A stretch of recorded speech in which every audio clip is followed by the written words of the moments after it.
जी दोस्तों, इससे पहले मैंने कुछ अहम बातें शुगर के बारे में मैंने बताई थी।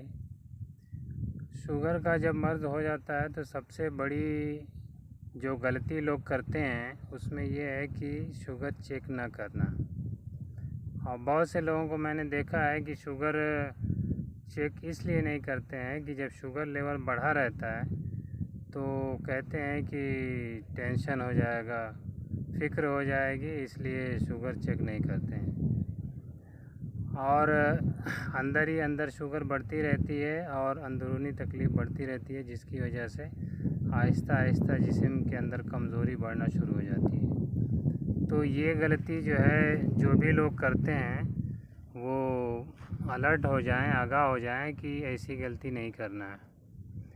देखें, अगर खुराक सही करके और आपकी शुगर लेवल सही आ रही है, जो फास्टिंग, जो खाली पेट होता है, खाना खाने के 8 घंटे बाद, जो रात में सोने के बाद जब उठते हैं, तो वो भी दिन निकलने से पहले अगर चेक करेंगे तो सही लेवल आएगा। नहीं तो वो एक डाउन फिनोमिना कहा जाता है मेडिकल की ज़ुबान में। वो जिगर जो है ना, जिसको हम लीवर बोलते हैं, वो शुगर जो है रिलीज कर देता है।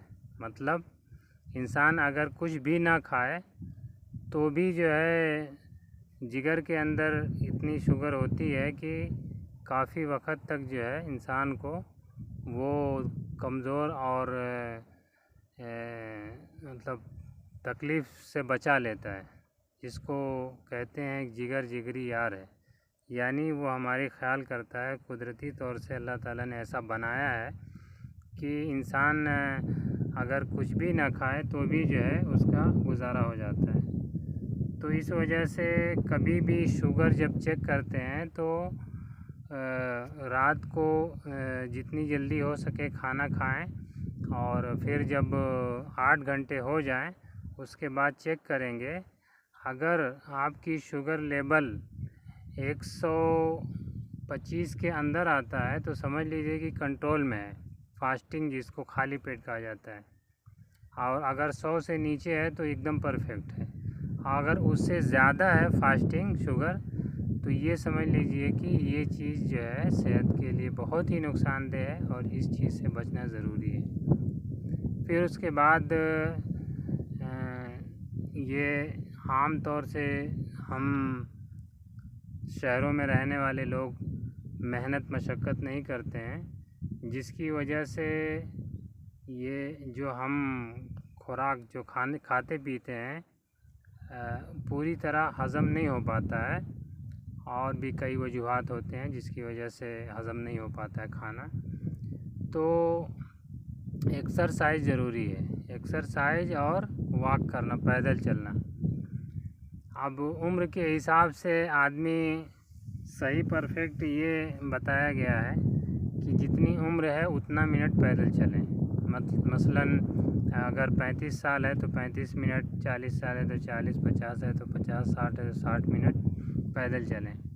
अगर उम्र ज़्यादा हो गई है तो थोड़ा कम चलें, लेकिन शुरुआत करना ज़रूरी है, इसलिए कि ये चीज़ जो है बहुत ही फ़ायदेमंद है इसके इलाज के लिए। मोटापे के लिए, मोटापा दूर करने के लिए भी इलाज है, और बहुत सी बीमारियों को दूर करने का ये बहुत बेहतरीन जो है इलाज है कि आदमी या औरत जो भी हैं वो पैदल चलें। और इससे ज़्यादा फ़ायदा होता है, जिसकी वजह से हमारी शुगर कंट्रोल में आती है।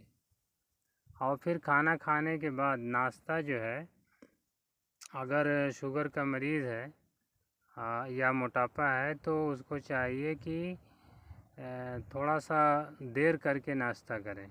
अगर हो सके तो नाश्ता छोड़कर डायरेक्ट जो है दोपहर का खाना यानी लंच करें, और उसमें जो चीज़ खाना पीना है उस चीज़ का ख्याल करना ज़रूरी है। देखें, मैं खुद शुगर का मरीज़ रह चुका हूँ और 12-13 साल से मैंने करीब 1.5-2 घंटे तक वॉक किया। उसके बावजूद भी खुराक क्या खाना पीना चाहिए नहीं मालूम होने की वजह से कंधों का दर्द और 2 घंटे पैदल चलने के बावजूद भी जब भी नाश्ता करूं अच्छे से मसलन एक तरह से पूरी तरह से खाना ही होता था, तो खाना खाने के बाद सुस्ती और नींद आना शुरू। अब समझ में नहीं आता था कि ये क्या वजह है, क्यों नींद आ रही है। जब ये मालूम हुआ कि ये शुगर की वजह से है, तब मैंने सोचा कि ये सबसे बड़ी गलती ये है कि जिस चीज़ में, जिस खुराक में अगर उसके अंदर जो उसका कार्बोहाइड्रेट, जिसके अंदर ग्लाइसेमिक इंडेक्स और ग्लाइसेमिक लोड होता है जिसका, वो एक लेवल से ज़्यादा अगर है उसका, तो वो खुराक हमें नहीं खाना है। इन सब चीज़ों की जानकारी पूरी तरह जो है आपको मिलेगी, और मेरे पास उतना वक्त भी नहीं रहता है और कई दिनों के बाद मैं ये वीडियो बना रहा हूँ। तो बहरहाल जिसके भी समझ में आए, जिस भाई या बहन जो भी हैं, कॉन्टेक्ट नंबर जो है मैं दे रहा हूँ हर वीडियो में अपने, तो उसमें आप व्हाट्सएप पे बात करें और पूरी जानकारी लें। क्योंकि मेरे पास उतना वक्त भी नहीं रहता है और मैं सोचता हूँ कि जो है लोगों का फ़ायदा हो, इसलिए मैंने ये वीडियो बनाना शुरू किया है और यूट्यूब पे डालना शुरू किया है। तो खाना खाने के बाद आप जो खुराक, जो मुझे जानकारी मिली कि ये चीज़ नहीं खाना है, तो ये जिन चीज़ों में कार्बोहाइड्रेट ज़्यादा है, जिसका ग्लाइसेमिक इंडेक्स ज़्यादा है, जिसका ग्लाइसेमिक लोड ज़्यादा है, उस चीज़ से परहेज़ करके और हर वो चीज़ खाना है जिसके अंदर सेहत और तंदुरुस्ती भी है और जिसके अंदर शुगर कम है, ग्लूकोज कम है। और इसके बारे में जिनको भी जिन लोगों को भी मालूम है कि शुगर में क्या क्या तकलीफ़ होती है, तो उन सब चीज़ों से बचने के लिए ज़रूरी है कि ये खुराक अपना सही करें और खुराक के बारे में इल्म हासिल करें। सबसे बड़ी गलती यही है कि जानकारी इसके ऊपर लोग तवज्जो नहीं देते, ख्याल नहीं करते कि हाँ ये चीज़ जो है हमको आगे चल के तकलीफ़ दे देगी, और जब हो जाता है तो बहुत देर हो चुकी होती है। तो जिसको कहा जाता है कि नॉलेज एंड डिसिप्लिन, यानी इल्म, जानकारी और सही तरीका अपनाना कि हम कैसे दिनों रात कैसे क्या चीज़ खाएं, क्या चीज़ से परहेज़ करें, कैसे रहें, तो ये हमारी सेहत सही हो सकती है। और सेहत बहुत बड़ी नेमत है और सेहत का ख्याल करें। और बीमारियों से इसलिए भी बचना ज़रूरी है कि आदमी तकलीफ़ में रहकर और दवा करने के बावजूद भी वो सेहतमंद नहीं हो पाता है। और वक्त ऐसा आता है कि बहुत सारे लोग ऐसे हैं बेचारे जो कि इतना ज़्यादा पैसा लग जाता है बीमारी के इलाज में कि बिल्कुल जो है समझो कि एक तरह से ये बीमारी बिल्कुल गरीब बना देती है आदमी को जो है। इस कदर अब ज़ाहिर सी बात है कि आदमी अगर तकलीफ़ में है, परेशानी में है, तो इलाज तो करेगा ही।